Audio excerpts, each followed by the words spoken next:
Charlotte, we all feel, we know Nicola, we all feel that we're invested in her. We all feel she could live in our street as well, and her face over all the news bulletins and the newspapers, whatever. But you did know her. We don't know her. We think we know her. What sort of person is she? I think the fact that people think they know her, they do know her, because everybody that's sharing what we're sharing about her is exactly how she is.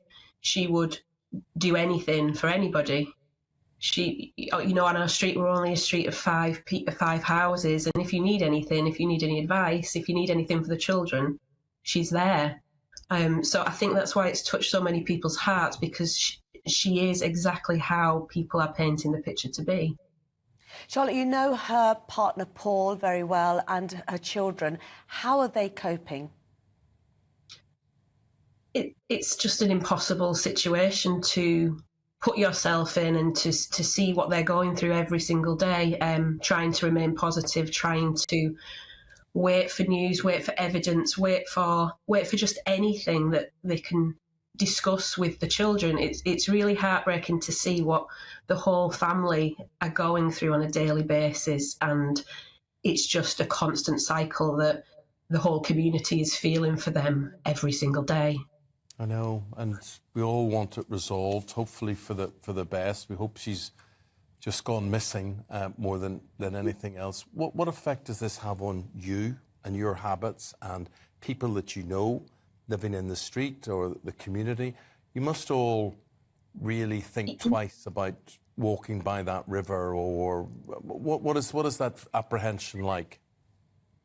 We've said it from day one, you know, we've all done that walk. We all walk that river. We're all mums. We all do the drop-off.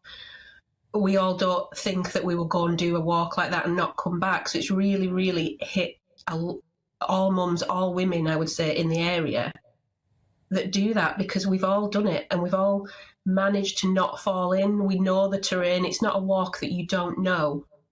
And so it's really unnerved people, especially with the lack of evidence. None of us know what's happened. We can all play at being amateur detectives, but somebody like you, who is a next-door neighbour, and you know her, and you'll have seen her with the door camera footage, packing up the car, putting the dog in the back, putting the kids in the car, heading off to school. You must have an instinct or a theory, or just questions you can't answer. What are the questions you can't answer? What is there eating away at you? The thing that's eating away, I think, all of us on the street is it just doesn't feel right. It doesn't feel right that she would be in the water. And we've said that from day one. But obviously there's no evidence for any of the avenues of questioning. So it's really, where are her keys? Where are all these different things of hers? How can you just vanish into thin air? It seems impossible, and yet here we are. And yet her phone was there, the dog harness was there, her Fitbit was there.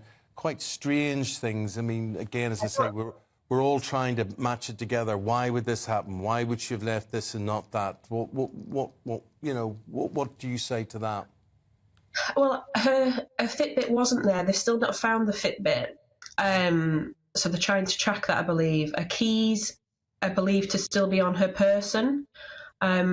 So for me, the keys, if they've dropped out anywhere, if anybody's found those, obviously that description hasn't come out. So if they've been handed into a garage, washed up somewhere, a lot of people won't know that they're related to the case. So for me, like something like that could drop out is quite key.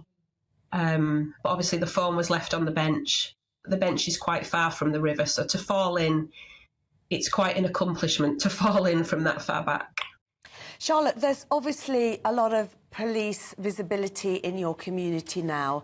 It's, you know, the time is ticking day by day. What are the feelings and the relationship like between, you know, your community and the police? Are people getting frustrated, you know, because this will be impacting your life and as you know it?